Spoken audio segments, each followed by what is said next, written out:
Chairman امن ترقی party محمد فائق شاہ کی خصوصی ہدایت پر امن ترقی پارٹی کی مقامی سطح تک تنظیم سازی اور بلدیاتی الیکشن مہم کا باقاعدہ آغاز کر دیا گیا۔ گزشتہ دنوں مرکزی سیکریٹری اطلاعات اویس خان اور جوائنٹ سیکریٹری امن ترقی پارٹی ارسلان شاہ نے پشاور خیبر پختونخوا کا دورہ کیا۔ اس موقع پر پشاور کے جنرل سیکریٹری عطا اللہ خان بھی ان کے ہمراہ موجود تھے۔ نوجوانوں نے تنظیم سازی میں خصوصی دلچسپی کا اظہار کیا۔ حلقہ پی کے 72 نودے بالا اور پی کے 77 کی نچلی سطح تک تنظیم سازی کی گئی۔ نامزد عہدیداروں کو نوٹیفیکیشن جاری کیے گئے۔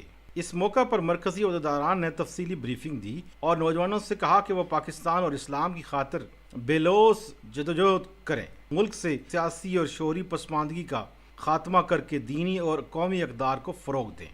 انہوں نے کہا کہ سیاسی اور فلاحی خدمت کے لیے دعوت کے بعد تنظیم کا مرحلہ پورے ملک میں شروع کیا جا رہا ہے۔ بہت جلد امن ترقی پارٹی ایک مضبوط فلاحی، سیاسی اور سماجی جماعت بن کر ابھرے گی اور چیئرمین محمد فائق شاہ کی قیادت پر حقیقی مقاصد حاصل کیے جائیں گے۔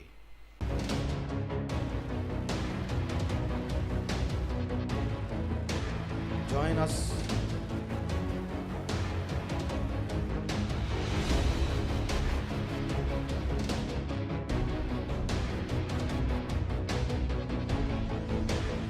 امن ترقی پارٹی